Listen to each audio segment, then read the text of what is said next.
যেভাবে সিগারেটটা টানছেন মনে তো হচ্ছে সিগারেটটা পুড়ছে না। আপনার সিগারেটের আগুনে পুরো অফিস পুড়ে যাবে। সিগারেটটা খেলে আমার ক্রিয়েটিভিটি বের হয় না। I know it sounds very silly, কিন্তু it's kind of a stress reliever. এটা খেলে একটু স্ট্রেস রিলিভ হয়। তাই নাকি? আমার হয়, অন্যদেরটা জানি না। আসলে এত প্রেশার, আমি জানি না আমি কী করবো। হাতে সময় কম, এর মধ্যে না গল্প, না প্লট, না মডেল, নাথিং।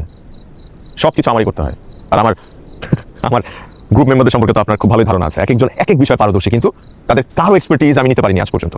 দিন শেষে সব কিছু আমারই রেডি করতে হয়েছে, এবার হয়তো আমারই রেডি করতে হবে। আচ্ছা, এই কম্পিটিটিভ ওয়ার্ল্ডে তাহলে তার ঠিক আছে কিভাবে? Like my family members. Dhaka শহরে আমার কেউ নেই, ওদেরকে আমার ফ্যামিলি মেম্বার হিসেবে ট্রিট করি অলওয়েজ। তাই সবসময় রাগারাগি করতে পারি না। তবে আমার বিশ্বাস, জানেন, একদিন প্রত্যেকে আমার কাছে দুর্দান্ত কিছু আইডিয়াস নিয়ে আসবে, যেগুলো দিয়ে আমি প্রজেক্ট বানাবো এবং দুনিয়ার মানুষের সামনে প্রেজেন্ট করবো ইনশাআল্লাহ। কিন্তু আপনাকে কে বললো যে সিগারেট খেলেই ক্রিয়েটিভ আইডিয়া মাথায় আসে?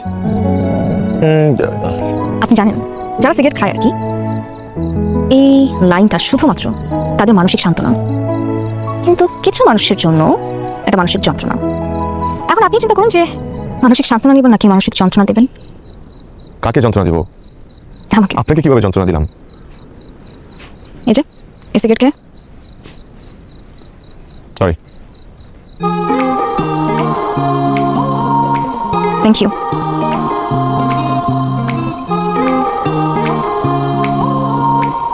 একটা মেয়ে নীল শাড়ি পরেছে, দেখে মনে হচ্ছে এক খণ্ড নীল আকাশ, এবং সেই নীল আকাশে যেন রংধনু 7 রং মিশে আছে।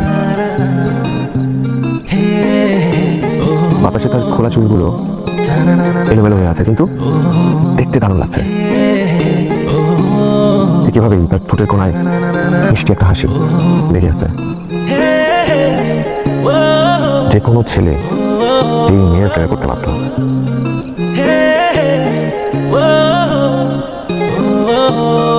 প্লটটা কেমন? প্লটটা কেমন? মাত্রই পেলাম আপনার সাথে কথা বলতে বলতে। I think this is it. আমাদের মেইন প্রটাগনিস্ট মানে হচ্ছে যে ফিমেল কাস্টিং, তাকে আমরা ফার্স্ট এইভাবে দেখতে চাই, নীল শাড়ি পরা অবস্থায়। সুন্দর লাগবে, তাই না? দারুণ লাগবে। ইয়েস, কিছুটা একটা মাথায় আসলো। এটা কখন আসলো? মাত্রই আপনার সাথে কথা বলতে বলতে। বলছিলাম সিগারেটের সাথে ক্রিয়েটিভিটির কোনো সম্পর্ক নেই। ক্রিয়েটিভিটি আসে হৃদয় থেকে।